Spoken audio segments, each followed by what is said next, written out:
Bago tayo magumpisa sa ating istorya, saglit kitang yayain na makisalo muna sa kwentuhan. I-comment mo naman kung taga saan ka at anong oras ka nanonood ngayon. Nakakatuwang isipin na kahit magkakalayo tayo, pinagdurugtong pa rin tayo ng mga kwentong may kirot, pag-asa at mga lihim na unti-unting nabubunyag. At ngayon, simulan na natin ang isang kwentong magdadala sa atin sa isang baryong payapa sa panlabas na anyo, ngulit unti-unti palang lalamunin ng panganib, pagtataksil, at isang gabing babago sa buhay ng isang simpleng dalaga. Sa baryo ng San Isidoro, kung saan ang mga umaga ay nagsisimula sa tilaok ng manok at kaluskos ng mga dahon ng saging na hinahampas ng malamig na hangin, doon nakatira si Salve Maristela. 23 taong gulang pa lamang siya, ngulit ang bigat ng buhay na pasan niya ay tila para na sa 3 tao. Bata pa si Salve nang mamatay ang kanyang ama, si Renato, isang tahimik at masipag na magsasaka na nasawi matapos maipit sa aksidente sa biyaheng pauwi mula sa palengke. Simula noon, tila hindi na lubusang sumikat ang araw sa kanilang maliit na bahay na yari sa pinagtagpi-tagping kahoy at yero. Ang kanyang inang si Ludemia ay dating malakas at masayahing babae na kayang maglaba sa umaga, magtinda ng kakanin sa hapon at magtahi ng punda sa gabi. Ngulit 2 taon bago magsimula ang kwentong ito, inatake ito ng stroke. Hindi man sa tuluyang naparalisa, humina naman ang isang bahagi ng kanyang katawan at mula noon ay naging mabagal na ang kanyang kilos. Ang dating haligi ng kahanan ay naging isang inang araw-araw inuusig ng hiya dahil sa pakiramdam niyang siya na ngayon ang pabigat.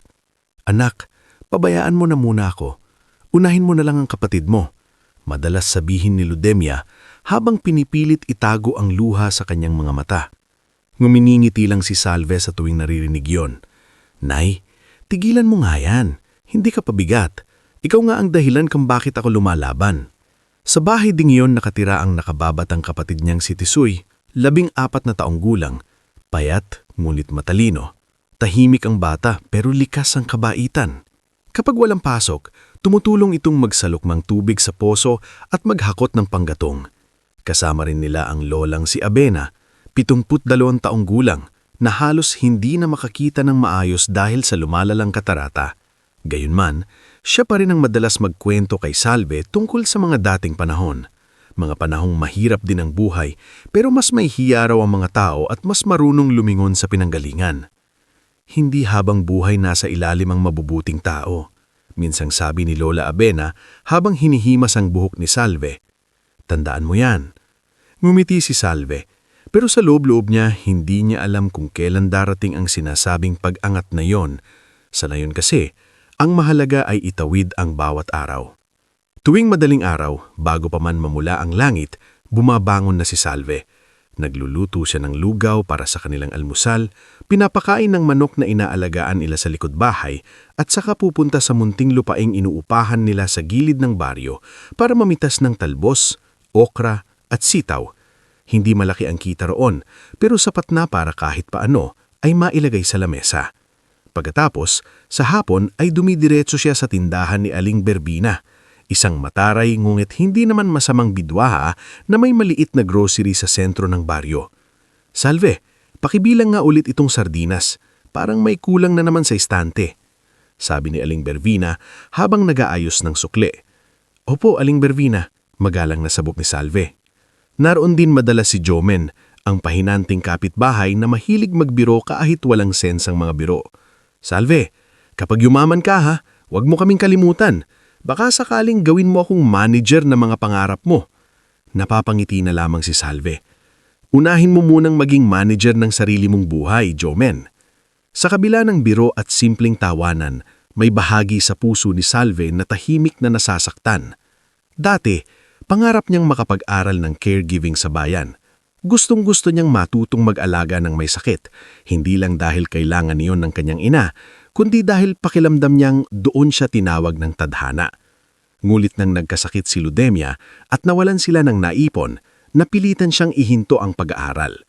Mula noon, ang pangarap ay naging isang bagay na itinatago na lamang niya sa dibdib at iniluluha paminsan-minsan sa katahimikan ng gabi. Hindi rin madali ang pakikitungo ng ilan sa mga tao sa baryo. May naaawa, pero mas marami ang manghusga.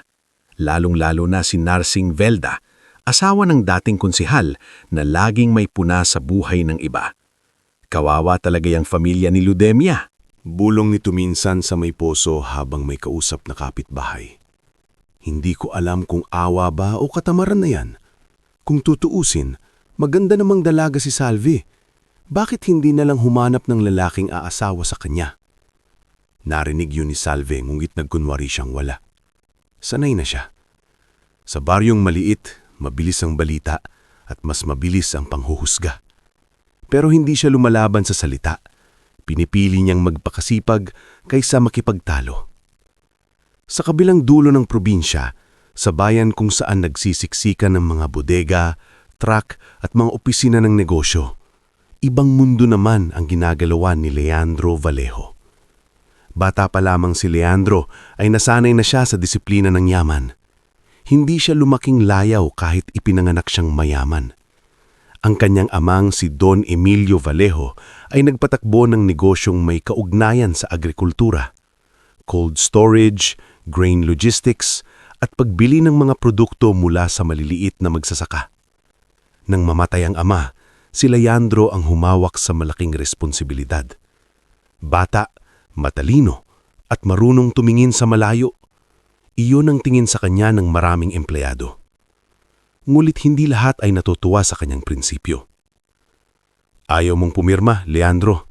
Malamig na tanong ni Crisanto de Leva isang araw sa conference room habang pinapasadahan ng tingin ng dokumentong nasa harap ni Leandro. Hindi ako pipirma sa bagay na alam kong sisira sa lupa at sa mga taong umaasa rito. Diretsong sagot ni Leandro. Naroon din sina Nereo Vintas at Attorney Aldrin Kervas, parehong tahimik ngunit halatang hindi natuwa. Ang usapan ay tungkol sa isang malawak na lupain sa may bundok ng San Isidoro, lupaing nais kunin ng ilang negosyante para sa isang proyektong hindi lubusang malinis ang layunin. Sa papel ay tila legal na industrial expansion lang iyon, pero alam ni Leandro na may mas madilim na pakay sa likod. May kinalaman niyon sa ilegal na paghuhukay at paglipat ng mga produktong hindi dapat dumaan sa normal na dokumento. Huwag kang masyadong idealistic, Leandro, sabi ni Nereo. Negosyo ito, hindi ito simbahan. Tumingin si Leandro sa kanyang diretsyo at hindi rin ito hukay ng mga buitre. Natahimik ang silid. Mula noon, nagsimula ang malamig na digmaan sa loob ng kanilang mundo. May mga biglang nawawalang papeles, may mga empleyadong tinatakot, may mga text messages na walang pangalan ngulit malinaw ang banta. Pinayuhan si Leandro ng kanyang executive assistant na si Isela Racuya na mag-ingat. Sir, may kakaiba na pong galaw sa mga tao ni Crisanto. Parang may binubuo silang plano. Hayaan mo sila, sagot ni Leandro. Bagamat sa loob-loob niya ay alam niyang hindi simpleng pananakot lang ito. Mas gusto kong mawala ang negosyo kaysa maging dahilan ng pagkawasak ng mga baryo. Hindi alam ni Leandro ang baryong tinutukoy niyang ito. Ang baryong gusto niyang iligtas mula sa kasakiman ay siya ring baryong tinitirhan ni Salve. At hindi rin alam ni Salve na ang mga pagbabagong unti-unting gumugulo sa kanilang tahimik na lugar ay may koneksyon sa mga lalaking nakabarong at nakaupo sa air-conditioned na silid.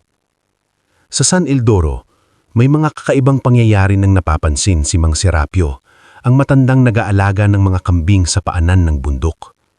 Minsan may naririnig siyang sasakyang dumadaan sa 10 oras ng gabi. Minsan naman ay may mga lalaking hindi taga-roon na nagtatanong tungkol sa mga lumang daan papunta sa bangin.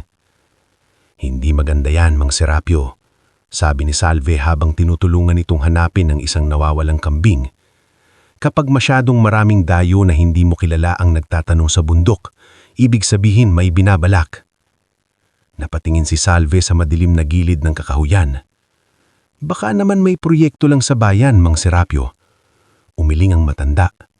Ang totoong proyekto, sa kapitan dumadaan, ang lihim sa dilim. Hindi iyon gaanong inintindi ni Salve noon. Masyado siyang abala sa pag-iisip kung paano pagkakasyahin ang bayad ng gamot ng kanyang ina at ang pambaon ni Tisoy para sa susunod na linggo. Ngulit ng gabing yon, habang nakahiga siya sa banig at nakikinig sa mahinang ubo ng kanyang ina, hindi niya maiwasang maalala ang sinabi ng matanda. Parang may kakaibang lamig na bumalot sa baryo. Parang may paparating na hindi niya maipaliwanag. Kinabukasan, maagang umalis si Salve para hanapin ng isa na namang kambing ni Mang Serapio na hindi nakauwi mula sa paggapang sa may damuhan sa paanan ng bundok. Kumupas na ang hamog nang marating niya ang masukal na bahagi ng daan. Tahimik ang paligid. Masyadong tahimik. "Puti! Puti!"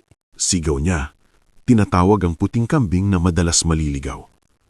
Walang sumagot kundi ang alingaw-ngaw ng kanyang tinig at ang marahang pag-aspas ng hangin. Humakbang pa siya palapit sa gilid ng masukal na bahagi ng bangin. Noon niya napansin na may bahid ng putik na tila bagong nayupi. Parang may mabigat na bagay na dumadaos-dos pababa. Napahinto siya. May kakaiba sa hangin at sa kaibuturan ng kanyang dibdib, may munting kaba nang nagsimulang tumibok ng mabilis ang kanyang puso. Parang may naghahanda ng itulak ang kanyang payak na buhay papunta sa isang direksyong hindi na niya kayang takasan. Bago tayo magpatuloy sa susunod na yugto ng ating istorya, gusto ko munang anyayahan kang manatili hanggang dulo. Dahil dito magsisimulang bumilis ang tibok ng mga pangyayari. At gaya ng lagi, ikwento mo rin sa comment kung taga saan ka at anong oras mo ito pinapanood. Nakakatuwang isipin na sa iba't ibang sulok ng mundo, sabay-sabay nating sinusubaybayan ang buhay ng mga karakter na unti-unting sinusubok ng tadhana. Ngayon, ituloy na natin ang bahaging magsisilbing simula ng lihim, takot at pagbabagong hindi na kayang balikan pa. Hindi agad gumalaw si Salve matapos niyang makita ang nayuping damo at bakas ng pagkadulas sa gilid ng bangin. Parang nanigas ang kanyang mga paa sa lupa habang pinakikiramdaman niya ang paligid. Ang huni ng mga ibon na kanina'y malinaw niyang naririnig ay biglang tila naglaho. Ang tanging naroon na lang ay ang marahang ihip ng hangin at ang mabilis na pintig ng kanyang dibdib. "Puti!" Mahinang tawag niya muli sa kambing. Pero maging siya ay alam na hindi na kambing ang hinahanap niya sa sandaling iyon. Dahan-dahan siyang yumuko at sumilip sa gilid. Hindi man lubhang mataas ang bangin, sapat iyon upang ikamatay ng sinumang mahulog ng hindi handa. Sa una ay puro bato at ligaw na damo lang ang nakita niya. Ngunit nang tumama ang liwanag ng araw sa ibabang bahagi, may kumislap na tila metal. At kasunod noon ay nakita niya ang isang kamay. Napasinghap si Salve. May tao sa ibaba. "Diyos ko," bulong niya. Saka siya agad umurong. Ilang sandali siyang hindi makapagpasya. Gusto niyang tumakbo papalayo at humingi ng tulong, pero may takot na baka sa oras na umalis siya ay wala na ang taong iyon. Nanginginig ang mga daliri niyang kumapit sa puno ng ipil-ipil sa gilid habang pilit na iniisip ang dapat gawin. "Hoy!" sigaw niya pababa. "Naririnig mo ba ako?" Walang sagot. Muling sumigaw si Salve, mas malakas. "Hoy! Naririnig mo ba ako?" Sa pagkakataong iyon ay may mahina siyang narinig, isang parang ungol na halos natatangay ng hangin. Sapat na iyon para matawahan siya. Buhay pa ang tao. Hindi na siya nag-aksaya ng oras. Alam ni Salve na may isang mas ligtas na daan pababa sa bangin, isang makipot na landasing ginagamit noon ng mga nag-aalaga ng kambing. Kumaway ang ilang tuyong sanga sa kanyang muta habang pababa siyang nagmamadali. Nadudulas siya sa putik, nasasabit ang kanyang saya sa tinik at ilang ulit muntik madapa, ngunit hindi siya tumigil. Pagdating niya sa ibabang bahagi, doon niya mas malinaw na nakita ang lalaki. Nakahandusay ito sa pagitan ng dalawang malalaking bato. May sugat sa noo, gasgas sa braso at dugo ang bahagi ng balikat. Marumi ang puting polo nito. Lukot ang mamahaling pantalon at may bakas ng tuyong dugo sa gilid ng labi. Hindi kailangan ni Salve ng matinding talino para hulaan na may kaya ang buhay ang taong nasa harap niya. Hindi ito karaniwang naglalakad lang sa bundok at aksidenteng nadulas. "Hoy! Ginoo!" Nanginginig na sabi niya habang bahagyang tinatapik ang balikat nito. Gising ka ba? Marahang gumalaw ang mga daliri ng lalaki. Bumuka ng kaunti ang labi nito ngunit hindi malinaw ang mga salitang lumabas. Lumuhod si Salve at nilagyan ng panyo ang sugat sa noo nito. Mainit ang balat ng lalaki at mabigat ang kanyang paghinga. Napansin niyang may pasa rin ito sa tagiliran na tila hindi dulot ng simpleng pagkahulog. Para bang bago pa bumagsak ay nabugbog na ito. Kinapkap ni Salve ang pitaka ng lalaki hindi gaman para magnakaw kundi para humanap ng anumang bagay na makakatulong sa pagkilala rito. Nakita siyang pitakang may mga ID card, ngunit nang silipin niya ay natigilan siya. Leandro Vallejo. Parang pamilyar ang pangalan. Ilang ulit na rin niya iyong naririnig sa radyo ng tindahan ni Aling Bervina, isang batang negosyanteng paulit-ulit na babanggit sa mga balitang pangprobinsya dahil sa mga warehouses, farm contracts at mga programang tumutulong sa magsasaka. Hindi niya iyon gaanong pinapansin noon, ngunit ngayong nakahandusay ang lalaki sa harap niya, may kakaibang bigat na bumalot sa kanyang dibdib. Anong nangyari sa'yo? Bulong niya. Hindi niya kayang buhatin mag-isa ang lalaki pabalik sa baryo. Masyadong delikado ring isigaw sa kung sino-sino ang nangyari, lalo na't naalala niya ang mga dayong nagtatanong sa bundok nitong mga nakaraang araw. Kaya ang una niyang gilawa ay tumakbo pabalik sa daan papunta sa kubo ni Mang Doro, ang matandang kilalang marunong sa halamang gamot at pangunahing lunas. Pagdating niya roon ay halos habul hininga siya. Mang Doro! Mang Doro! Sigaw niya. Lumabas ang matandang lalaki, may hawak pang tasa ng kaping barako. Anong problema at parang hinahabol ka ng demonyo? May tao po sa ibaba ng bangin. Buhay pa pero malubha ang tama. Kailangan ko po ng tulong. Tinitigan siya ni Mang Doro ng ilang segundo, saka ibinaba ang tasa. Hindi karaniwang tao ang nahuhulog dyan sa bahaging iyon kung walang dahilan. Basta kailangan po natin siyang tulungan. Napabuntong hininga ang matanda. Sige, kunin mo ang lubid sa likod. Tatawagin ko si Miela. Si Miela ang biyudang nakatira sa kabilang kubo, isang tahimik na babae na dating tagapag-alaga ng may sakit sa bayan bago namatay ang kanyang asawa. Hindi man lisensyado, bihasa ito sa paglilinis ng sugat at pag-aalaga sa mga may lagnat. Wala pang 10 minuto, magkakasama na silang bumababa sa bangin dala ang isang lumang duyan, mga tela, alkohol at mga halamang pangpahupa ng pamamaga. Pagkakita ni Miela kay Leandro, napakunotno siya. Hindi ito basta nahulog lang. Tingnan mo ang pasa sa panga at dibdib. May tama na bago pa bumagsak. Yan din ang hinala ko, sabi ni Mang Doro. Habang inaayos nila ang lalaki sa duyan, muling bumuka ang mga labi nito. Nakatitig si Salve sa mukha nito na bakas ang sakit, ngulit may kung anong pilit na lakas. Tubig, paos nitong sabi. Agad inilapit ni Salve ang baonan niyang may kaunting tubig. Marahan niyang binasa ang labi ng lalaki, sapat lang para hindi ito mabulunan. Pagdating sa kubo ni Mang Doro, doon muna nila ito inilagay sa papag na kawayan. Tinanggal ni Miela ang dugoang polo ni Leandro at doon ay tumambad ang mas maraming pasa, hiwa at galos. May tama rin ito sa tagiliran na kailangang balutan agad. Habang nililinis ang sugat, ilang ulit napapangiwi ang lalaki kahit wala pang malay. Kapag dinala natin ito sa klinika sa bayan, siguradong malalaman ng marami, sabi ni Miela. Ano pong ibig ninyong sabihin? Tanong ni Salve. Sumabat si Mang Doro habang pinipiga ang dahon ng yerba buena. May amoy ng gulo ang taong to, hiha. Tingnan mo ang relos, ang sapatos, pati ang mga marka sa katawan. Hindi ordinaryong aksidente. Natahimik si Salve. Ngunit sa kabila ng takot, may malinaw siyang alam. Hindi niya kayang iwan ang lalaki. Sa buong maghapon ay inalagaan nila ito. Pinalamig ni Miela ang noo gamit ang basang tuwalya. Pinakuluan naman ni Mang Doro ang mga dahon para sa panglinis ng sugat. Si Salve ang pabalik-balik sa batis para umuha ng tubig, nagsasaing at nagsisiguro na hindi sila napapansin ng mga dumaraan sa daan. Pagsapit ng hapon, bahagyang nagkamalay si Leandro. Nakatayo si Salve sa paanan ng papag nang biglang kumibot ang kamay ng lalaki. Nilapitan niya ito agad. Ginoo, naririnig mo ba ako? Dahan-dahang imulat ni Leandro ang kanyang mga mata.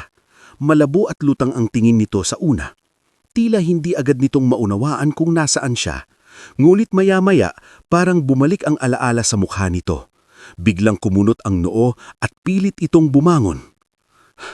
"Huwag," mabilis na sabi ni Salve habang pinipigilan siya.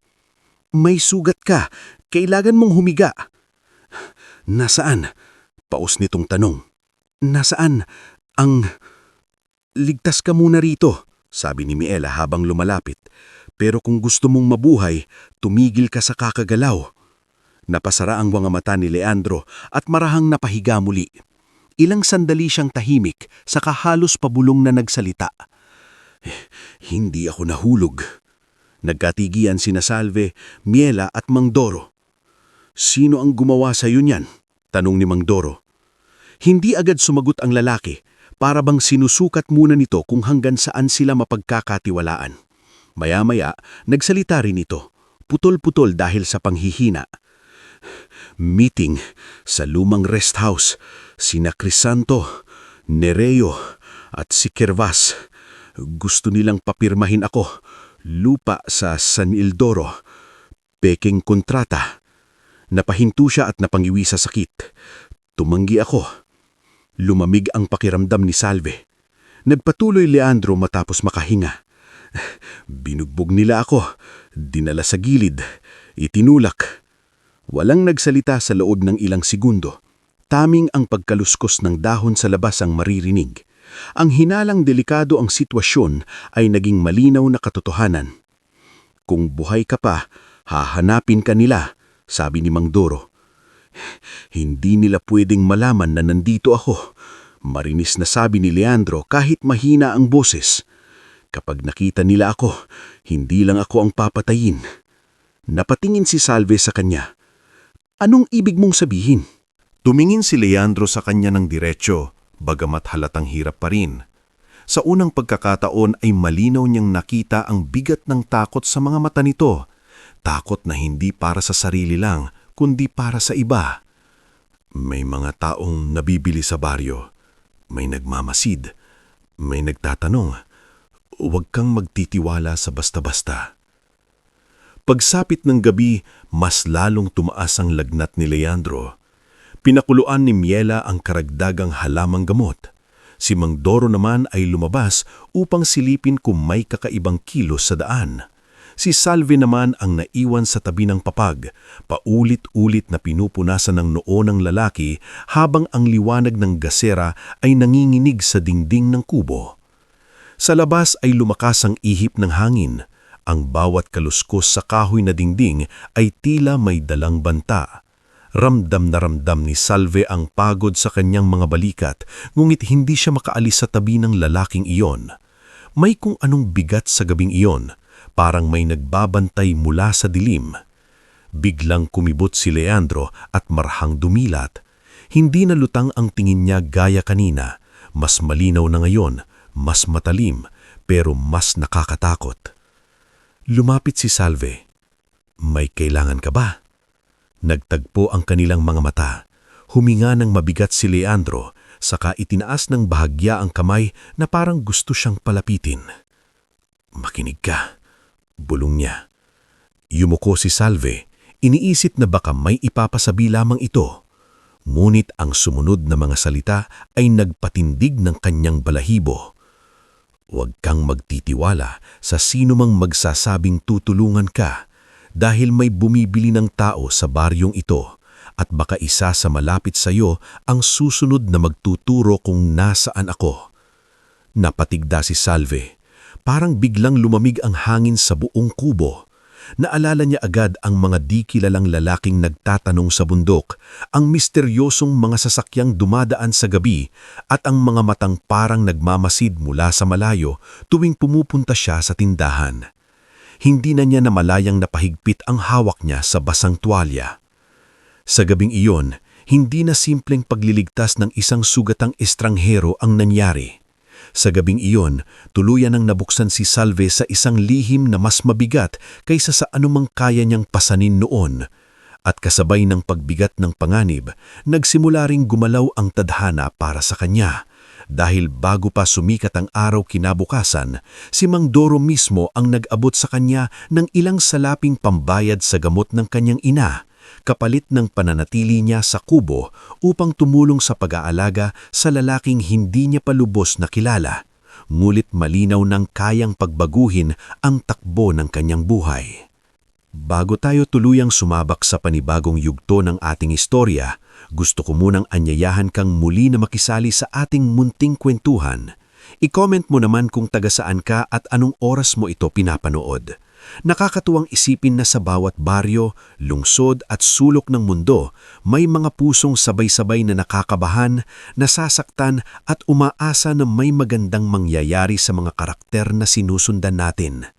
At sa bahaging ito, mas lalalim ang lihim, mas matitibay ang loob ng bida, at mas unti-unting aangat ang buhay na matagal nang linugmok ng kahirapan. Mula nang marinig ni Salve ang ibinulong ni Leandro ng gabing iyon, hindi na siya nakakatulog ng mahimbing. Kahit nakaupo lamang siya sa may gilid ng papag at nakasandal sa dingding ng kubo ni Mang Doro, pakiramdam niya ay may matang nakamasid mula sa dilim sa bawat kaluskus ng kawayan at bawat pag-aspas ng dahon sa labas. Huwag kang magtitiwala sa sino mang magsasabing tutulungan ka. Hindi mawawala sa isip niya ang mga salitang iyon. Nang mag-umagahan, agad siyang umuwi sa kanila upang ihatid ang perang iniabot ni Mang Doro para sa gamot ni Ludemia. Hindi naman iyon kalakihan, ngulit para sa pamilyang tulad nila, sapat na iyon para makahinga kahit konti.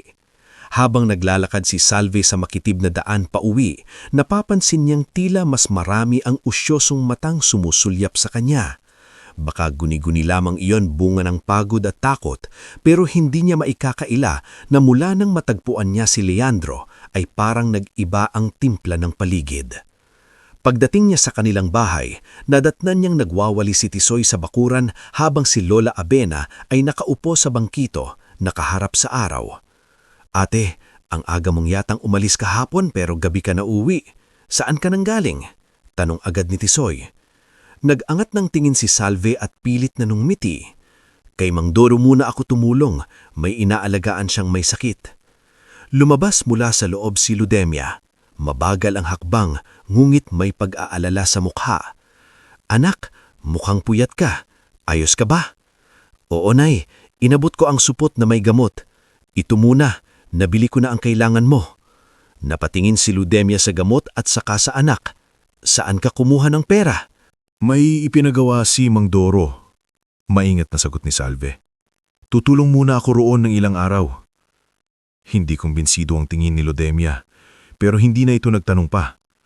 Kilala niya ang anak. Kapag ayaw nitong magsabi ng buong totoo, ibig sabihin ay may dahilan, at kahit kinakabahan siya, alam niyang hindi naman padalos-dalos si Salve. Makalipas ang ilang oras ay bumalik si Salve sa kubo ni Mang Doro dala ang kaunting sinangag, itlog at lugaw. Pagdating niya roon ay gising na si Leandro, bagamat hirap pa rin gumalaw. Nakasandalito sa dingding, maputla pa rin, ngulit mas malinaw na ang mga mata kaysa noong nakaraang gabi. Nasa tabi nito si Miela, abala sa pagpapalit ng benda sa balikat. "Magandang umaga," sabi ni Salve ng marahan. Napatingin si Leandro sa kanya at bahagyang tumanggo. "Salamat sa hindi mo pagalis." Hindi agad nakasagot si Salve. May kakaibang lalim ang tinig ng lalaki. Mahina pa dahil sa panghihina pero may bigat. Hindi ito gaya ng mga lalaking basta mayaman at sanay utusan ng nasa paligid. May pagod sa boses nito at may bakas ng pasasalamat na hindi pilit. "Hindi ka pa pwedeng tumayo," sabi ni Miela habang inaayos ang benda. "Kung hindi ka pa rin susunod, bahala ka na kung bumuka ulit ang sugat mo." Bahagyang napangiwi si Leandro. "Sanay naman akong may nagagalit sa akin." Sumagot si Mang Doro mula sa may pintuan. "Oo, pero ngayon mas mabuting makinig ka sa mga nagliligtas sa iyo." Bahagyang natawa si Salve sa kauna-unahang pagkakataon mula nang nagsimula ang gulo. Sandali lang iyon, nguit sapat para gumaan ng bahagya ang bigat sa dibdib niya. Sa mga sumunod na araw ay naging mas maayos ang takbo ng pangangalaga kay Leandro. Si Salve ang dalas magdala ng pagkain at tubig, si Miela ang naglilinis ng sugat at si Mang Doro naman ang nagbabantay sa paligid at naghahalo ng mga halamang gamot. Unti-unti natutuhan ni Salve ang ilang bagay tungkol sa lalaking kanyang iniligtas. Hindi pala ito palasalita. Kapag hindi tinatanong, madalas tahimik lamang si Leandro, nakatingin sa labas ng bintana na parabang nagbibilang ng mga dapat niyang ayusin pagbalik sa totoong mundo. Ngulit kapag si Tisoy naman ang napapadpad sa kubo para maghatid ng kahoy o isda, nagkakaroon ng kaunting sigla ang usapan. "Kuya, totoo bang may sarili kang warehouse?" Tanong ni Salve minsan, sabik ang mga mata. "Hindi lang isa," sagot ni Leandro. "Ang yaman mo pala talaga," bulaslas ng bata. Napangiti ng bahagya si Leandro. "Hindi lahat ng mayaman masaya." Sumabat si Salve habang nag-aayos ng mangkok. "At hindi rin lahat ng mahirap talunan." Nagtagpo ang mga mata nila. Sa sandaling iyon, tila may tahimik na pagkakaunawaan sa pagitan nila. Sa ika-4 na araw ng pananatili ni Leandro sa kubo, saka lamang niya lubos na ikinuwento kay Salve ng nangyari bago siya nahulog sa bangin. Nakaupo noon si Salve sa maliit na bangko. Hinihimay ang dahon ng malunggay para sa sabaw habang si Leandro ay nakahiga, ngunit gising na gising ang isip.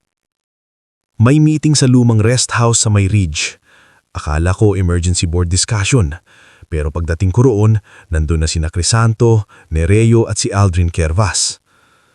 "Tungkol sa lupa sa San Ilidoro?" Maingat na tanong ni Salve. Tumanggo siya. May pinapirmahan silang documents. Hindi para sa legal na farm expansion. Pantakip lang iyon. Ang totoo, gusto nilang gamitin ang daanan sa bundok para sa ibang transaksyon. Smuggling, peking invoices, money laundering. Kapag napunta sa kanilang lupa, malilinis nila ang lahat sa papel. Napahinto si Salve sa paghihimay. Ibig sabihin, kayang sirain ng mga taong yan ang buong baryo para lang sa pera. Hindi lang baryo, malamig na sagot ni Leandro. Pati buhay ng mga taong tutuntol. Mabigat ang katahimikang bumalot sa kubo. Hindi sanay si Salve sa mga salitang iyon. Smuggling, laundering, forged contracts. Para iyong mundong malayong-malayo sa simpleng buhay niya. Ngulit unti-unti niyang nauunawaan na ang gulong hinila kay Leandro pababa sa bangin ay hindi simpleng alitan ng negosyante. Isa itong laban ng kaya ring umabot sa mga ordinaryong tao. "Maaari bang may makakampi ka pa?" Tanong niya paggaraan ng ilang saglit. Natahimik si Leandro. "Meron. Isang tao lang ang sigurado akong hindi nila mabibili." Bahagyang huminga siya ng dimidib. "Si Gisela Racuya." Sa kanya ipinaliwanag kung sino si Gisela.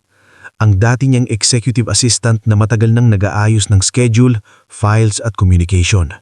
Tahimik, maingat at hindi madaling madali sa takot.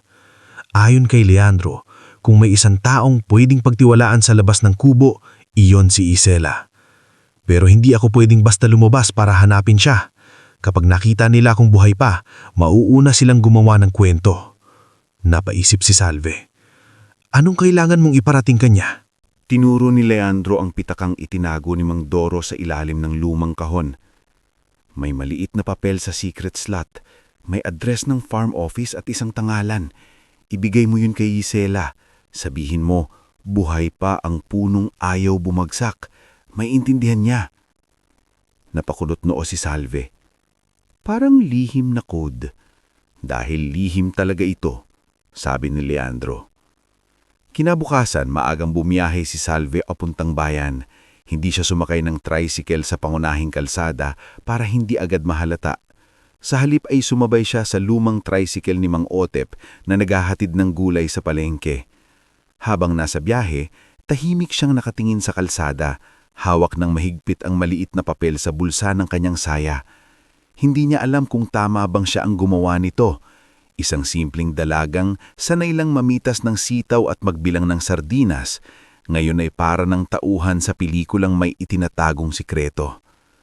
Pagdating sa bayan, natuntun niya ang maliit na farm office na nasa dulo ng compound ng isang lumang bodega. Hindi iyon kasing enggrande ng inaasahan niya sa opisina ng isang mayamang negosyante. Payak lamang, may bakal na gate at maliit na karatulang halos natanggal na ang pintura. Naarawan niya unang nakita si Gisela Racuya. Nakatayo ito sa may mesa, naka-neutral na blouse at nakapusod ang buhok, may salamin at mukhang hindi basta nagpapadala sa emosyon. Nang sabihin ni Salve ang pangalan ni Leandro at ang mensaheng ipinaabot, na malaki ng bahagya ang mga mata nito, ngulit agad ding bumalik sa pagiging kalmado. "Sumama ka sa loob," mahinang sabi ni Gisela. Sa loob ng opisina ay wala nang masyadong tao. Tanging isang tahimik na lalaki lamang sa sulok ang nagtatype sa computer. Ipinakilala ni Gisela iyon bilang si Delphine Sorella, Trusted Records Officer ni Leandro.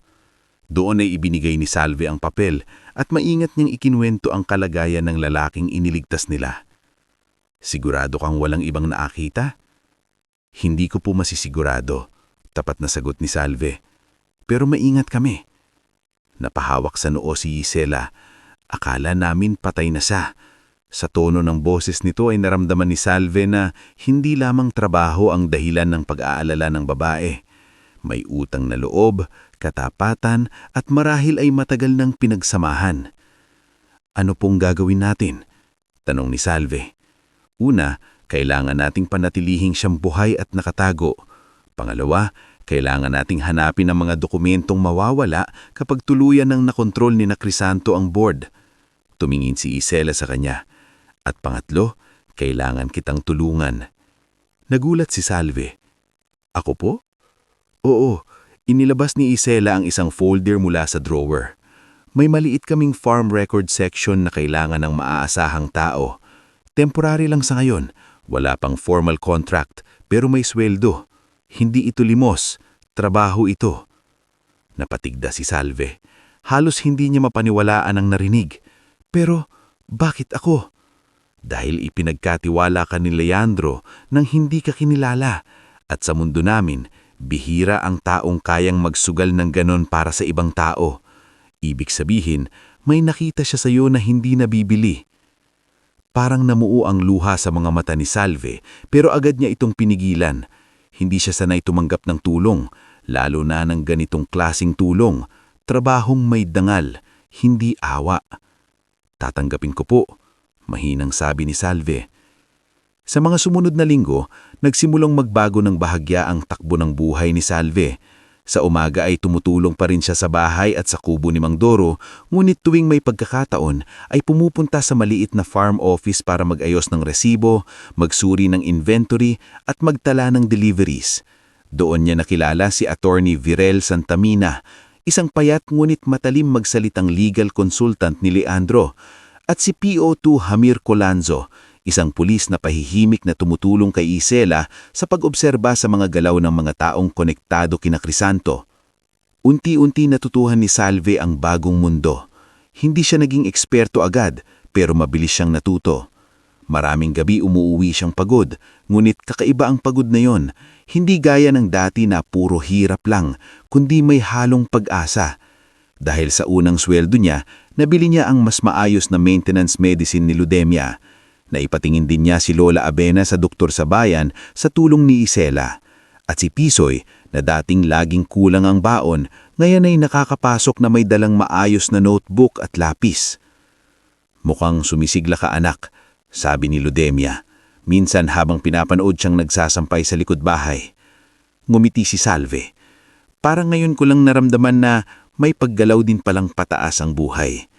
Ngunit kasabay ng bahagyang pag-angat na yon ay ang paglapit ng panganib. Isang hapon, habang nasa labas si Salve ng farm office, napansin niyang may lalaking naka-helmet na nakatayo sa tapat ng tindahan at tila matagal nang nakamasid. Nang mapatingin siya rito, agad itong umiwas. Sa baryo naman, nagsimulang kumalat ang chismis na may isang babaeng taga San Isidoro Raw na nakikitang papasok labas sa mga opisina sa bayan at baka raw may bagong tagapagtaguyod. Mas lumala pa iyon nang minsang makarating kay Salve sa pamamagitan ni Aling Bervina, ang isang balitang may isang negosyanteng babae sa bayan, si Brigita Fons, na nagtatanong tungkol sa mga dalagang biglang nagkakaroon ng pera sa baryo. "Wala naman akong pakialam sa buhay ng iba," sabi ni Aling Bervina habang nag-aayos ng biskwit sa estante. "Pero mag-ingat ka, Salve. Ang mga taong sobrang interesado sa kilos mo, bihirang may mabuting dahilan. Nang gabing yon, habang pauwi si Salve mula sa kubo ni Mang Doro, huminto siya sandali sa may daan at tumingala sa madilim na bundok. Naisip niya kung gaano kalayo na ang narating niya mula sa araw na simple lamang ang iniisip niya. Gamot ng ina, baon ni Tisoy, upa sa lupa. Ngayon, may isang sugatang milyonaryo siyang tinatago. May mga dokumentong kailangang iligtas at may mga pangalang unti-unting humahabol sa kanya. At sa unang pagkakataon, malinaw niyang naunawaan na ang pagliligtas niya kay Leandro ay hindi na basta kabutihang loob lamang.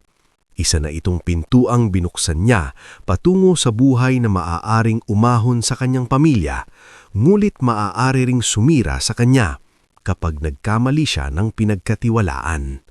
Bago tayo dumiretso sa mas mabigat at mas masakit na bahagi ng ating istorya, gusto ko munang yayain kang samahan pa rin ako hanggang dulo.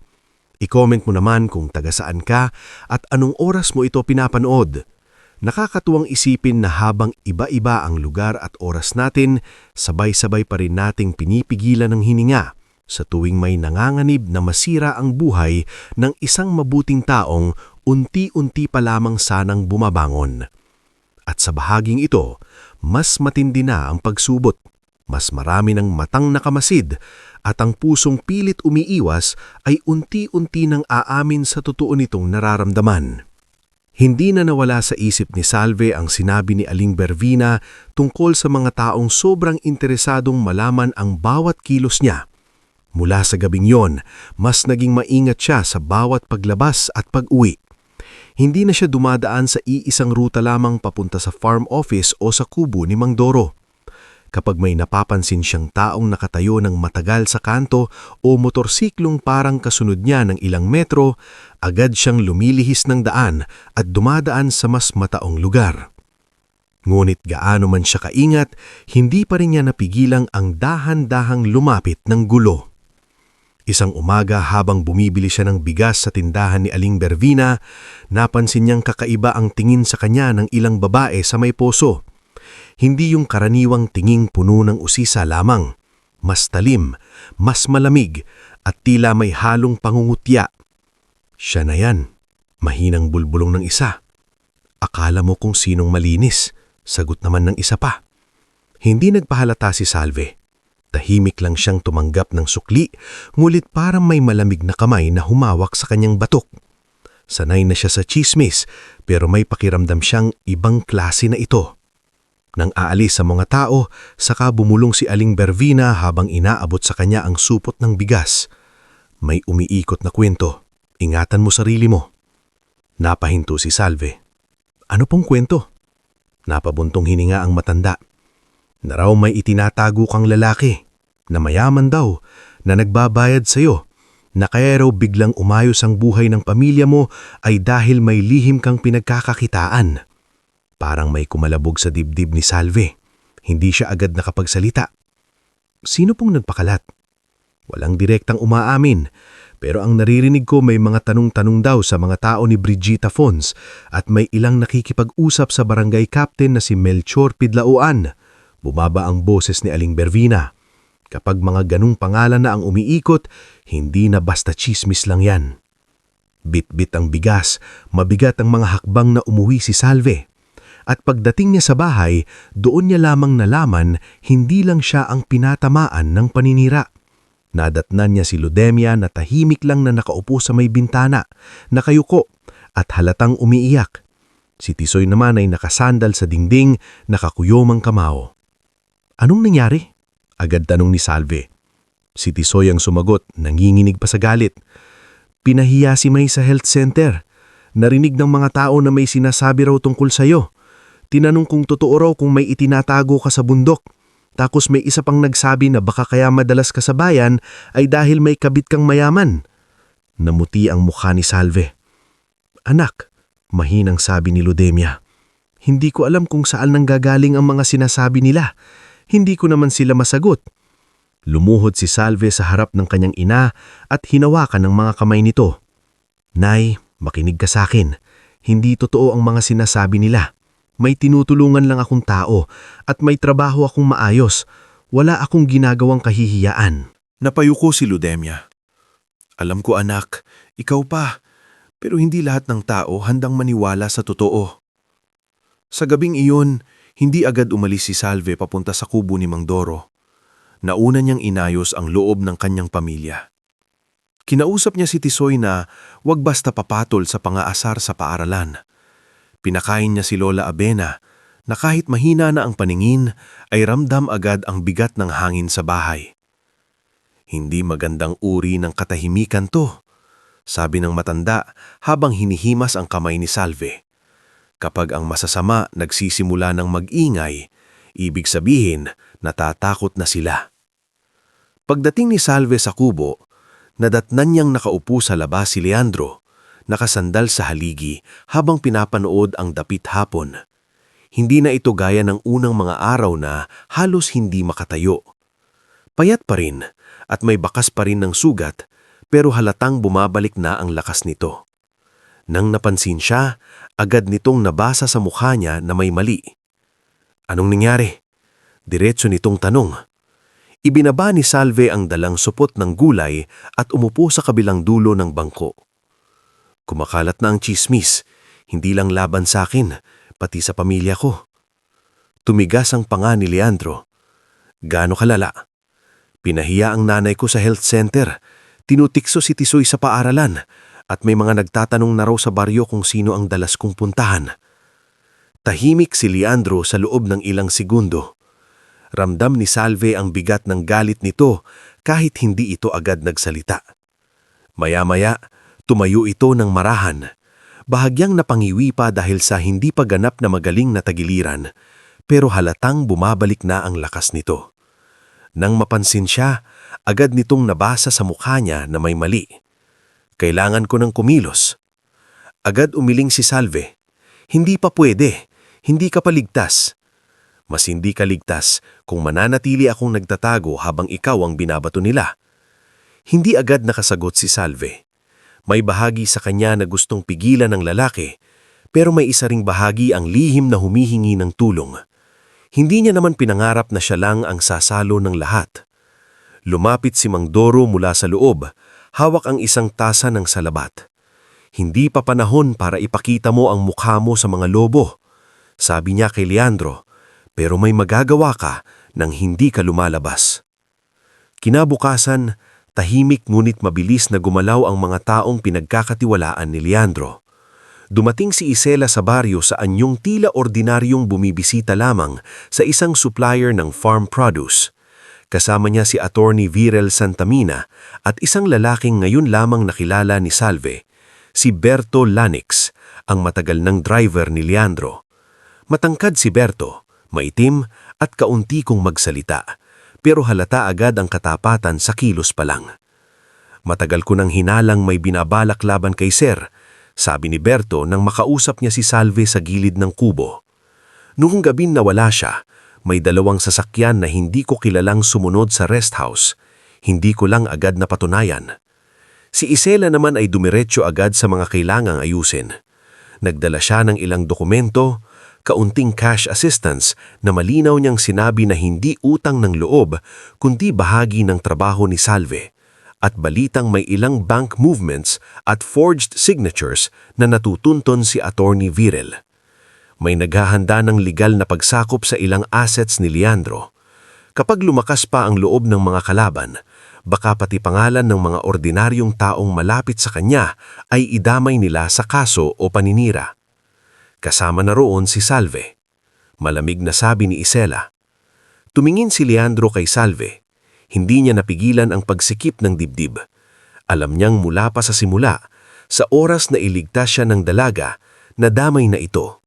Ngunit ngayong nakikita niyang pati pamilya nito ay binabastos at pinapahiya, mas mabigat ang kanyang konsensya. Hindi dapat umabot sa ganito. Mahinang sinabi ni siya nung silang dalawa na lamang ang naiwang magkausap sa likod ng kubo noong gabing iyon. Umihip ang malamig na hangin mula sa bundok. Tahimik ang paligid, maliban sa huni ng kuligrig at mahinang kalabog ng kawayan. Hindi ko pinagsisihang tinulungan kita. Sagot ni Salve. Napatingin si Leandro sa kanya. Pero ako, pinagsisisihan kong nadamay ka. Bahagyang ngumiti si Salve, ngunit may lungkot iyon. Kung tutuusin, matagal nang mahirap ang buhay ko bago ka dumating. Ang pinagkaiba lang ngayon, may dahilan akong matakot. Pero may dahilan din akong lumaban. Hindi agad sumagot si Leandro. Tinitigan niya lang ang mukha ng dalaga, ang mga matang pagod pero matatag. Ang tindig nitong hindi natitinag kahit araw-araw binibigyan ng panibagong pasanin. Sa loob ng mahabang panahon, sanay si Leandro sa mga taong lumalapit sa kanya dahil sa pangalan, pera o posisyon. Ngulit si Salve, iligtas siya ng hindi alam kung sino siya. Tinulungan siya kahit alam na may panganib at pinili siyang ipagtanggol kahit unti-unti nang nadudungsan ang sariling pangalan. Salve. Pero may magagawa ka nang hindi ka lumalabas. Kinabukasan, tahimik ngunit mabilis na gumalaw ang mga taong pinagkakatiwalaan ni Leandro. Dumating si Isela sa baryo sa anyong tila ordinaryong bumibisita lamang sa isang supplier ng farm produce. Kasama niya si Ate Virel Santamina at isang lalaking ngayon lamang nakilala ni Salve, si Berto Lanex, ang matagal ng driver ni Leandro. Matangkad si Berto, maitim at kakaunti kung magsalita, pero halata agad ang katapatan sa kilos pa lang. Matagal ko nang hinalang may binabalak laban kay Sir, sabi ni Berto nang makausap niya si Salve sa gilid ng kubo. Noong gabing nawala siya, may 2 sasakyan na hindi ko kilalang sumunod sa rest house, hindi ko lang agad napatunayan. Si Isela naman ay dumiretso agad sa mga kailagang ayusin. Nagdala siya ng ilang dokumento, konting cash assistance na malinaw niyang sinabi na hindi utang ng loob kundi bahagi ng trabaho ni Salve. At balitang may ilang bank movements at forged signatures nang natutunton si Ate Virel. May naghahanda ng legal na pagsakop sa ilang assets ni Leandro, paliwanag ni Virel. Kapag lumakas pa ang loob ng mga kalaban, baka pati pangalan ng mga ordinaryong taong malapit sa kanya ay idamay nila sa kaso o paninira. Kasama na roon si Salve. Malamig na sabi ni Isela. Tumingin si Leandro kay Salve. Hindi niya napigilan ang pagsisikip ng dibdib. Alam niyang mula pa sa simula, sa oras na iniligtas siya ng dalaga, nadamay na ito. Ngunit ngayong nakikita niyang pati pamilya nito ay binabastos at pinapahiya, mas mabigat ang kanyang konsensya. Hindi dapat umabot sa ganito. Mahinang niyang sabi nang silang 2 na lamang ang naiwang magkausap sa likod niyang kubo ng gabing iyon. Umihip ang malamig na hangin mula sa bundok. Tahimik ang paligid, maliban sa huni ng kuligkrig at mahinang kalabog ng kawayan. Hindi ko pinagsisisihang tinulungan kita, sagot ni Salve. Napatingin si Leandro sa kanya. Pero ako, pinagsisisihan kong nadamay ka. Bahagyang ngumiti si Salve, ngulit may lungkot iyon. Kung tutusin, matagal nang mahirap ang buhay ko bago ka dumating. Ang pinagkaiba lang ngayon, may dahilan akong matakot, pero may dahilan din akong lumaban. Hindi agad sumagot si Leandro.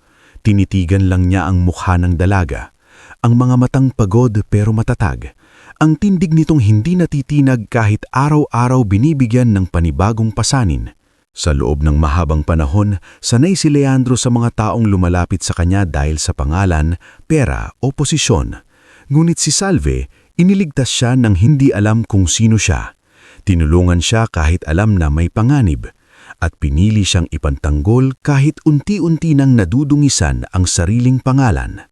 Salve. Mahina niyang sabi. Hindi ko alam kung paano babayaran ang ginawa mo. Hindi mo kailangang bayaran, sagot niya. Hindi naman kita tinulungan para singilin. May sandaling parehong natahimik ang dalawa. Hindi pa iyon pag-ibig na tahasang inaamin. Ngunit malinaw na iyon ang simula ng paglalapit ng damdamin. Isang damdaming hindi dumaan sa matatamis na salita, kundi sa pag-aalay sa sugat, sa pagpupunas ng lagnat, sa pagtayo sa gitna ng gulo kahit pareho silang takot. Habang lumalalim ang kanilang pagkakaunawaan, dumarami rin ang mga taong tahimik na nakakabit sa laban. Ipinakilala ni Isela kay Salve si Sister Calmia, isang madre sa lumang kumbento sa bayan na matagal nang tumutulong sa mga inabusong manggagawa. Siya ang nagkusang magtago ng ilang kopya ng mahahalagang dokumento na nakuha ni Delpin mula sa records. Nandoon din si Jonesa Polinar, isang radio reporter na kilala sa probinsya dahil sa tapang nitong magsiwalat ng katiwalian kahit ilang beses nang tinakot. Nakita ko na ang galaw ng kampo ni na Crisanto, sabi ni Jonesa habang kausap sina Isela at Virel sa maliit na farm office. May pinapakain silang narrative sa ilang tao sa bayan. Gusto nilang palabasing may babae raw na gumagamit ng awa para yumaman. Kapag sumabog ang balitang buhay pa si Leandro, ibabaling nila ang sisi sa babaeng nagtago sa kanya. Nanlamig si Salve nang marinig iyon.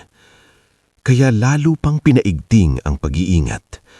Inutusan ni Leandro si Berto na lihim na ipaayos ang tumutulong bubong sa bahay ni na Salve sa pamamagitan ng ibang tao para hindi mahalata kung sino ang nagpagawa. Nandoon din si Jonesa Polinar, isang radio reporter na kilala sa probinsya dahil sa tapang nitong magsiwalat ng katiwalian kahit ilang beses nang tinakot. Isang hapon, pagkatapos mag-ayos ng ilang papeles sa farm office, nagpaalam si Salve na mauna na siyang umuwi dahil magdidilim na. Nagpumilit si Isela na samahan siya ni Berto pero tumanggi muna si Salve dahil ayaw niyang maging halatang binabantayan siya. Minsan lang niyang gustong maramdaman na normal pa rin ang pag-uwi niya sa baryo.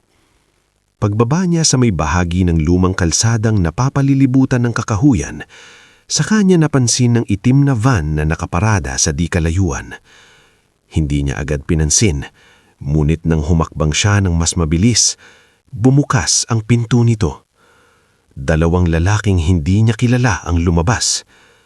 "Ate, sandali lang," sabi ng isa, pero walang kabutihan sa tono nito. Biglang bumilis ang tibok ng puso ni Salve. Hindi siya sumagot. Hangsalip ay mabilis siyang naglakbay paharap, ngulit humarang ang isa pang lalaki sa daraanan niya. "Sasama ka lang. May gustong kausap sa'yo." "Wala akong kilala sa inyo," madiing sabi ni Salve habang paatras ng paatras. Hahawakan na sana siya ng isa nang biglang umalingaw-ngaw ang malakas na busina mula sa kabilang dulo ng daan. Kasunod noon ay ang mabilis na pagdating ng jeep na minamaneho ni Berto. Mula sa likod nito ay tumalon pababa si Hamir, hawak ang service firearm. "Pulis, huwag kayong gagalaw!" Nagkagulo ang dalawang lalaki. Sinubukan nilang tumakbo pabalik sa van pero mabilis si Berto. Binangga nito ng kaunti ang pinto ng sasakyan para hindi agad maisara, habang si Hamir ay nakatutok at sumisigaw ng babala. Sa taranta, mabilis na umurong ang driver ng van at halos kumaskas sa puno bago nakatakas, ngunit hindi na naisama ang isa sa dalawang lalaki na nadulas sa kanal at agad na sunggaban ni Berto. Nanginginig si Salve nang makalapit si Berto kay na kanya. "Okay ka lang ba?" Tumanggi siya, pero hindi niya namalayan na naningilil na ang luha sa mga mata niya. Hindi iyon dahil sa kahinaan, kundi dahil sa unang pagkakataon, naging ganap na totoo ang banta. Hindi na chismis, hindi na usyoso lang. May mga taong handang dukutin siya para maabot si Leandro. Pagbalik nila sa kubo ni Mang Doro ng gabing iyon, nandoon si Leandro. Nakatayo na kahit halatang pigil ang galit sa buong katawan. Nang makita niya si Salve na maputla at nanginginig pa rin, agad siyang lumapit. "May ginawa ba sila sa'yo?" Madiing sabi niya. "Hindi, naabutan ako ni na Berto at Hamir." Pikit si Leandro ng madiing, parang pinipigilang sariling sumabog. Ilang segundo siyang walang sinabi. Pagdilat iya, ibang klase na ang titig niya. Mas malamig, mas malinaw, at wala ng alinlangan. "Tama na. Hindi na sapat ang pagtatago. Hindi ko nahahayaang ikaw at ang pamilya mo ang sumalo ng laban na para sa akin."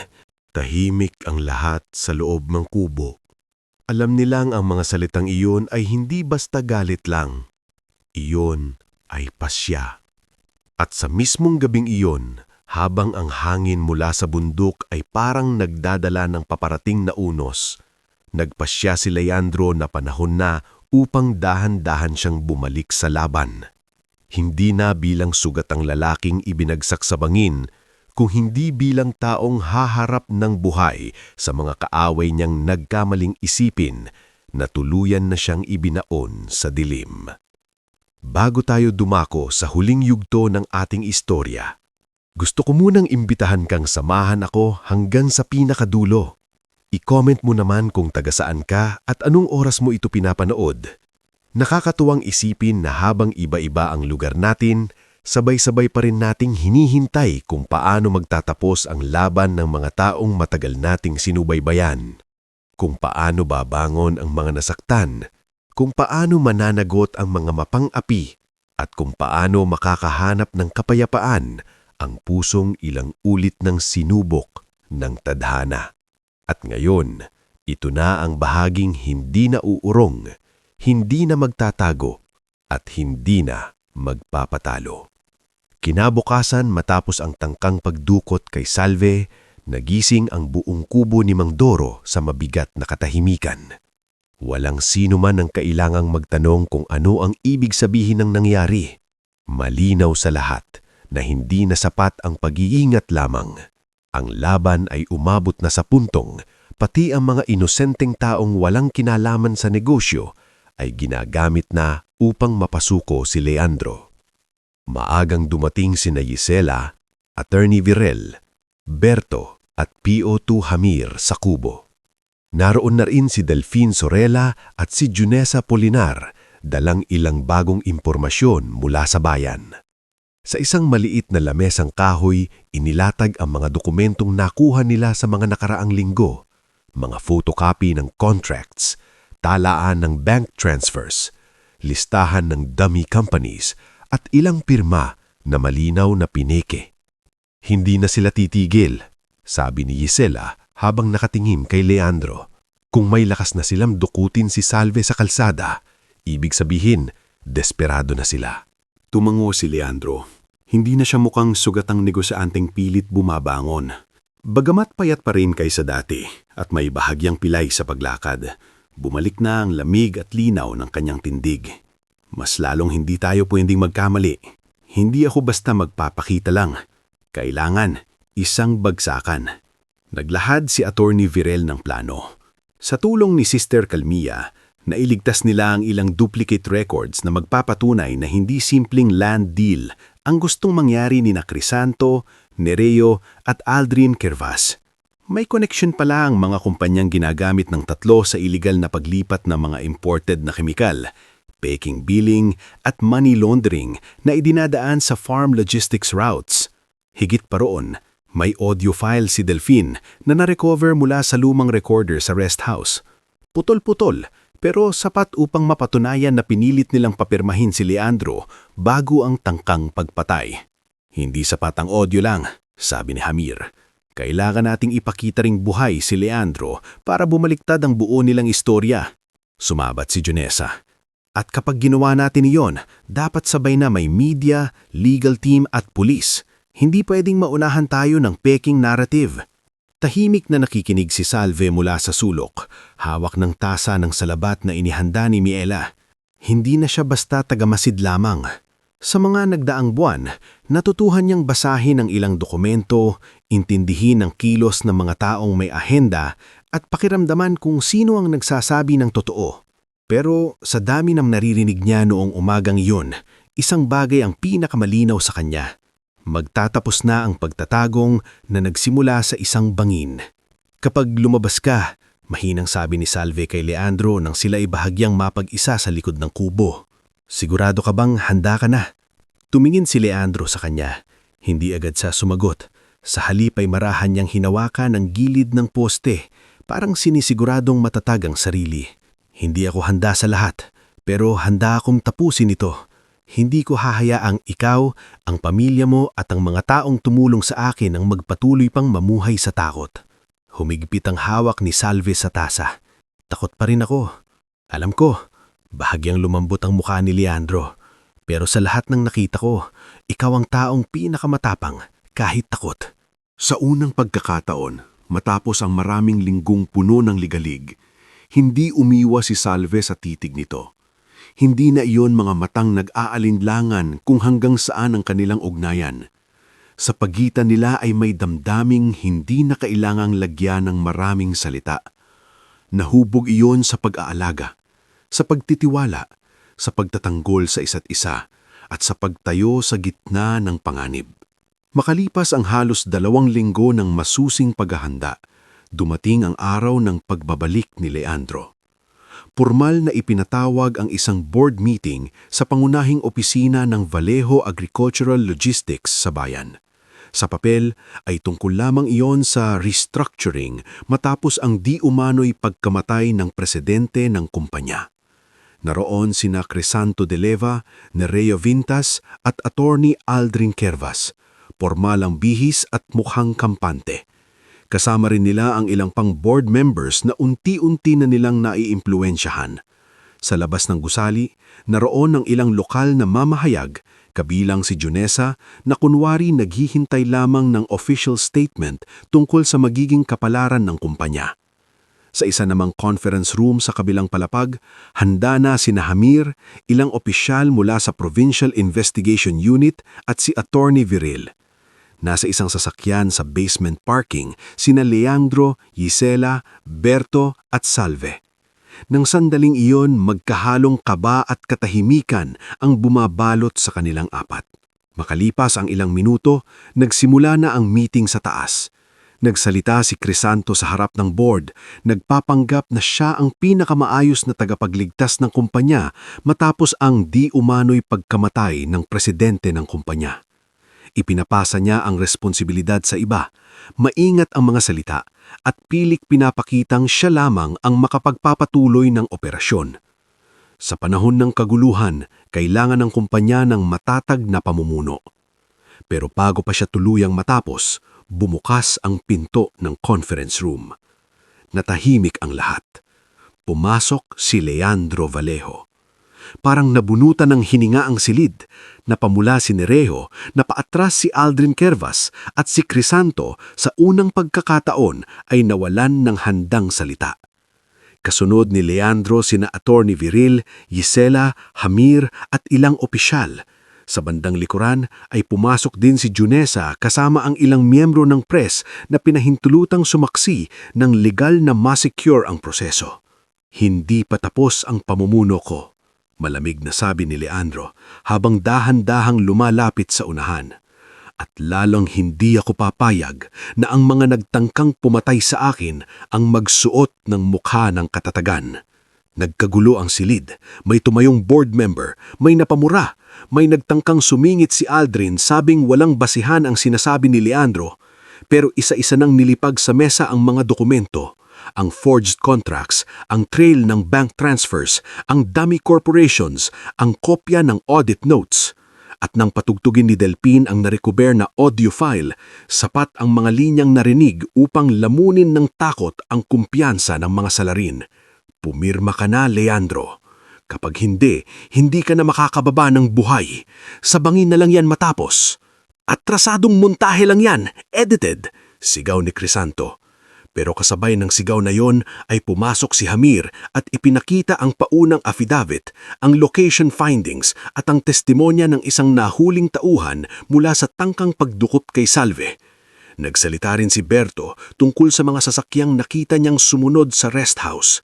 At nang akala ng lahat ay sapat na iyon, saka iniharap ni Attorney Viril ang pinakamatinding patunay, mga records ng bayad na ipinadaan sa ilang lokal na tao, kasama ang koneksyon ni Brigita Fonseca at maging ang pakikipag-ugnayan nito kay Barangay Captain Melchor Pidlaoan upang sirain si Salve at manipulahin ang opinyon sa San Isidoro. Hindi lang ito corporate betrayal, ito ay criminal conspiracy. Madiin na sabi ni Viril. Doon tuluyan nagkawatak-watak ang kampo ni Crisanto. Nagsimulang magsalita ang ibang board members upang iligtas ang sarili. May umaming pinipilit lamang sila. May nagsabing matagal na nilang napapansin ang irregularidad. Sa gitna ng kaguluhan, mabilis na kumilos ang mga otoridad. Inaresto sina Crisanto, Nereo at Aldrin sa mismong gusali. Kinumpiska ang ilang devices at documents. At sa mga sumunod na linggo, sinundan pa iyon ng mga kaso laban kina Brigita at Melchor, kasama ang iba pang tauhan na sangkot sa paninira at pag-abuso sa lokal na impluensya. Ngunit hindi doon nagtapos ang laban. Nagkaroon ng mahabang proseso sa korte.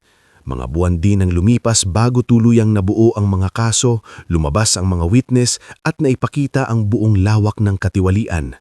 Sa lahat ng yugto ng paglilitis, nanatiling maingat si Leandro ngulit hindi na siya nagtago, at sa bawat hearing na kailangang may personal na patunay, nandoon si Salve.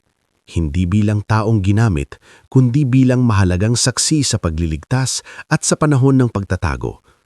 May pagkakataong tinangkapa ng kampo ni Crisanto na sirain ang pangalan ni Salve sa korte. Ipinahiwatig nilang baka ginamit lamang nito ang sitwasyon para mayaman at makakyat sa buhay.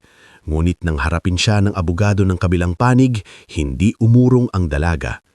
Kung pera lang ang habol ko, mahinahon ngunit matatag niyang sabi sa witness stand. Iniwan ko na sana siyang mamatay sa bangin.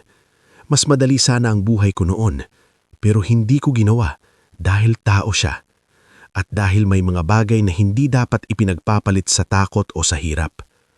Ang salitang iyon ang tumatak sa maraming nakarinig.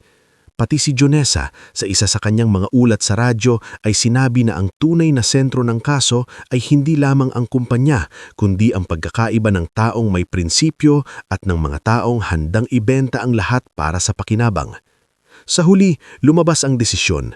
Napatunayang nagkasala sina Crisanto de Leva, Nereo Bintas at Aldrin Crevas sa conspiracy, attempted murder, falsification at ilang kasong may kaugnayan sa money laundering at corruption. Nasuspendi at kinasuhan din sina Brigita Fons at Melchor Pidlaoan dahil sa pakikialam sa mga testigo at pag-abuso sa kanilang impluensya. Ang mga ari-arian at routes na ginangit sa iligal na operasyon ay na-freeze at ang kontrol sa kumpanya ay tuluyang naibalik kay Leandro sa ilalim ng mas malinis na board na may mas mahigpit na audit system. Ngunit para kay Leandro, hindi sapat na mabawi lamang ang kumpanya. Sa unang anibersaryo ng kanyang pagbabalik, bumalik siya sa San Isidoro hindi bilang lalaking tinago sa kubo, kundi bilang negosyante na may bagong layunin. Kasama sina Isela, Virel, Berto at maging si Sister Calmia, inilunsad niya ang isang agricultural cooperative para sa maliliit na magsasaka ng baryo. Nagpatayo siya ng maliit na community clinic na pinamamaalaan ni Salve habang ipinagpapatuloy nito ang pag-aaral sa kursong pangkalusugan sa tulong ng scholarship program na personal niyang itinaguyod para sa mga kabataang hirap ngulit masisipag. Unti-unting gumanda ang buhay ng pamilya ni Salve sa paraang hindi minamadali at hindi rin umaasa lamang sa tulong ng iba. Si Ludemia ay naging regularang gamutan at lumiwanag muli ang mga mata nito sa tuwing nakikita ang pagbabago sa anak. Si Tisoy ay nagtapos ng senior high na may karangalan at nagbalak na kumuha ng kursong may kaugnayan sa agrikultura. Si Lola Abena naman, matapos maoperahan sa mata, ay unang beses na muling nasilayan ng malinaw ang mukha ni Salve at napaiyak sa tuwa.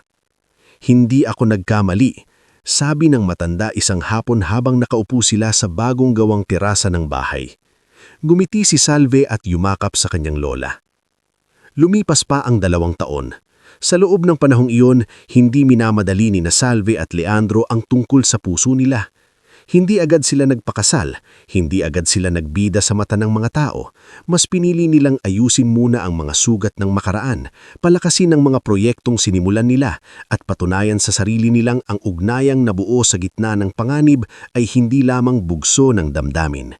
At habang tumatagal, lalo lamang tumitibay ang paggalang at pagmamahal nila sa isa't isa. Dumating ang araw ng pagbubukas ng mas malaking farm and clinic center sa San Isidoro, proyektong pinagsikapan ilang dalawa. Naroon ang buong baryo, pati ang mga taong dating nagbulong-bulungan laban kay Salve. Naroon sina Aling Bervina, Mang Serapio, Miela, Mang Doro, Isela, Tisoy, Ludemia, Lola Abena, Berto, Hamir, Jonesa, Sister Calmia at marami pang iba na naging bahagi ng mahabang laban. Sa gitna ng maikling seremonya, kinuha ni Leandro ang mikropono. Maraming nagsasabi na ang araw na bumalik ako ay ang araw na tumuntong akong muli sa opisina ko. Pero mali sila. Ang totoong araw ng pagbabalik ko ay nang may isang dalagang hindi ko kilala ang tumingin sa akin sa ilalim ng bangin at piniling iligtas ako. Napatahimik ang mga tao. Ramdam ni Salve ang pag-init ng kanyang pisngi. Hindi lang niya iniligtas ang buhay ko. Patuloy ni Leandro habang nakatingin sa kanya. Tinuruan niya rin akong mas malinaw na makita kung para saan dapat gamitin ang lakas, ang pangalan at ang yaman. Kaya ngayon, hindi ko siya ipinapakilala bilang babaeng nagligtas sa akin. Ipinapakilala ko siya bilang kapantay kong katuwang sa buhay, sa serbisyo at sa pangarap para sa baryong ito. Sa harap ng lahat, marahang hinawakan ni Leandro ang kamay ni Salve. Walang malaking drama, walang bonggang palabas. Taning isang tahimik ngulit buong pusong pagpili sa isa't isa. Napaluha si Ludemia, natawa si Tisoy at palihim na pinunas ni Lola Abena ang kanyang mga mata. Maging si Aling Birvina ay napangiti habang nagbubulong ng buti naman at nakuha rin ng kabutihan ang para sa kanya. At sa wakas, sa baryong minsang naging saksi sa kahirapan, tsismis at takot, tuluyan ding nasaksihan ang pagbangon, katarungan at marangal na pag-ibig. Doon nagtapos ang kwento ni Salve at Leandro, hindi sa bangin kung saan muntik ng mabaon ng katotohanan, kundi sa mataas na lupang sabay nilang pinatibay, kung saan ang babaeng minsang namuhay sa pagkakait ay naging ilaw ng kanyang komunidad, at ang lalaking minsang itinapon para tuluyang mawala ay muling tumindig, hindi lamang para sa sarili niya, kundi para sa lahat ng taong pinili niyang pahalagahan. Sa wakas, ang laban ay natapos, ang mga kaaway ay napanagot, at ang buhay na dating puro takot at hirap ay napalitan ng kapayapaan, dangal at isang kinabukasang hindi na kailangang ipagdasal lamang dahil magkasama na nilang binuo.